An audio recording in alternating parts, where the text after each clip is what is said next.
A Latin American comprehensive road network could link petroleum fields from the Orinoco Belt through the Basinas Basin, such as Guafita, entering Colombia through Arauca Bridge for a cluster with Campo Caño Limón, and then follow both roads and oil pipelines into Casanare and Meta, where are located Quifia Rubiales oil fields. And then the connection could continue south into Guaviare and Amazonas, cross the Putumayo at Puerto Tumaco, into Iquitos in Loreto, Peru, servicing oil fields from the Marañón Basin. This Trans-Amazonian route would then continue into Ucayali, connecting through Pucallpa into upgraded port of Chancay, or alternatively, continue through the Amazon Basin into Madre de Dios and Manu, build new bridges leading the way to northern La Paz and Beni in Bolivia, up to Puerto Villarruel, from where it is easy to get to Santa Cruz de la Sierra, Camirí, Catamindi, in Chuquisaca, and Tarija Chaco oil fields, which are shared with Paraguay on Boquerón and Presidente Hayes departments, in cities such as Mariscal Estigarribia. This route follows a great extent of South American oil fields that are in need of further investment. If a pipeline is developed between all of them, all industries in Venezuela, Colombia, Peru, Bolivia, and Paraguay could be developed simultaneously. The emphasis after Asunción would become more of general trade, as the route would pass into Misiones, Argentina, Garruchos in Corrientes, Rio Grande do Sul in Brazil, and the final destinations in Uruguay, Rivera, Durazno, and Montevideo, for an alternative Atlantic port connection to landlocked Bolivia and Paraguay. A similar route could be designed from Margarita Island, including two bridges that were designed in the 1970s and were never built,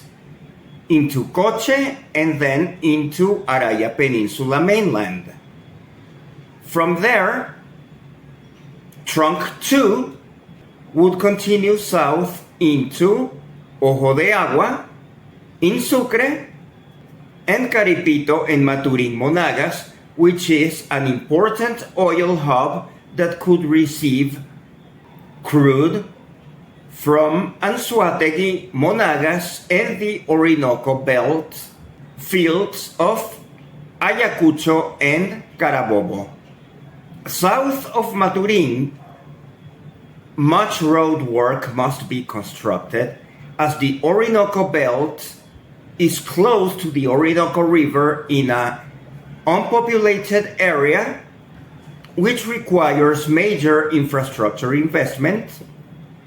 and would probably require relocation of population living in poverty in northern parts of the country that could be employed at Orinoco Belt locations such as Suata or Mapire. Moving west, the Junín and Boyacá fields have not been well exploited, primarily because they are in remote Guárico or Western Anzoátegui locations. Even Pariaguán has a lot of infrastructure needs to build. West of Camaguán, this road would continue into Barinas State in Arismendi municipality, which only has small villages very apart from civilization and where most transportation is done by boat. From there, a highway could be built through Cojedes into Tinaquillo, Aguirre in Carabobo, for a new connection to El Palito Refinery and Puerto Cabello. Or alternatively, from the Orinoco Belt, most of southern Barinas would be covered and then extend northward into Sabaneta, Desembocadero, Biscucuy, Pampam in Trujillo, and reach southern Lake Maracaibo at La Ceiba, connecting to the eastern Lake Maracaibo oil fields, all in need of urgent rehabilitation, such as Mene Grande, La Rosa, Lagunillas, into El Tablazo Petrochemical Complex and the Old Creole Club, where a new bridge over the Maracaibo Strait could be built into Puerto Caballo next to Maracaibo, decongesting traffic. Also from Maturín, another road could be designed to Los Castillos de Guayana in Delta Amacuro, crossing the Orinoco through a new flagship bridge. And then continue on Delta Amacuro east into Juanita in Barima Huayni, Ana Regina, and cross the Essequibo River in direction to Georgetown. A new bridge over the Corentin River is also needed to enter Nickerie in Suriname, passing through Paramaribo. Oil pipelines should follow these roads, as a new refinery could be built in the Essequibo for use of petroleum industries of Guyana through the Starbroek offshore fields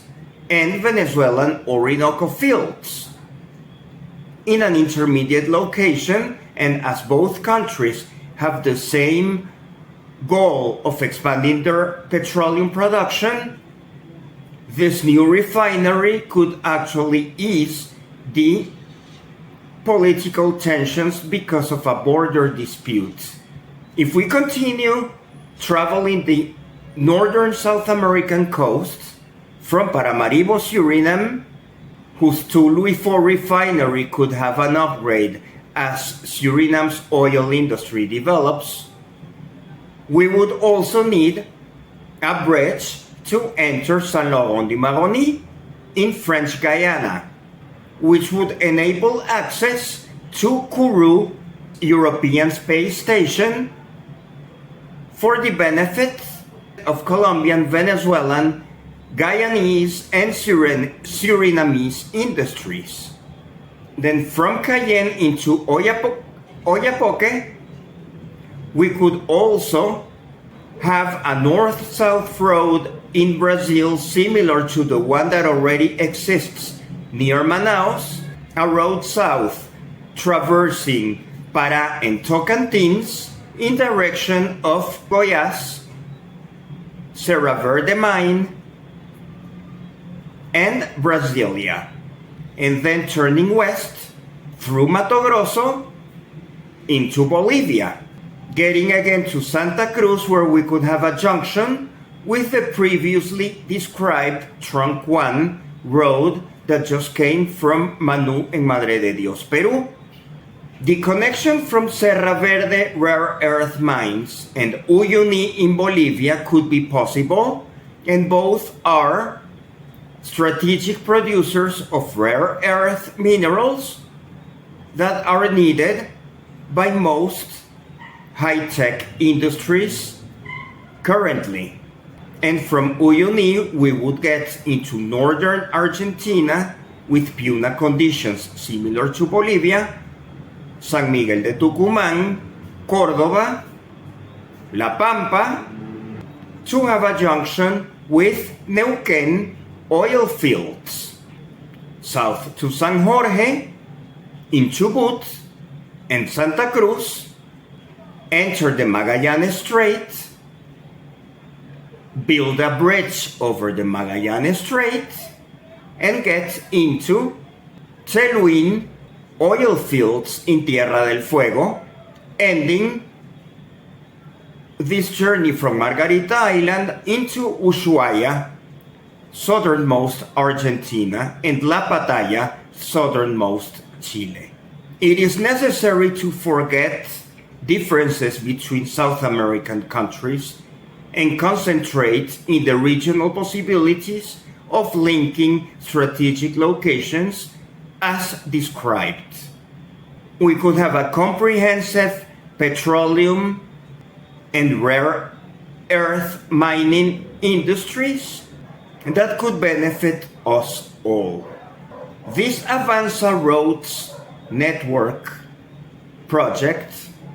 will probably cost about $1 trillion because there are further routes that will be described in future occasions. However, the combined petroleum and mining output of 37 countries in the Americas, of 33 sovereign countries in the Americas, and 4 territories of the United States, such as Puerto Rico, of the United Kingdom, such as Montserrat, of the Netherlands, such as Aruba and Curaçao, and of France, such as French Guiana and Guadeloupe, would entail the economic integration that politicians at CELAC and Organization of American States have never been able to achieve.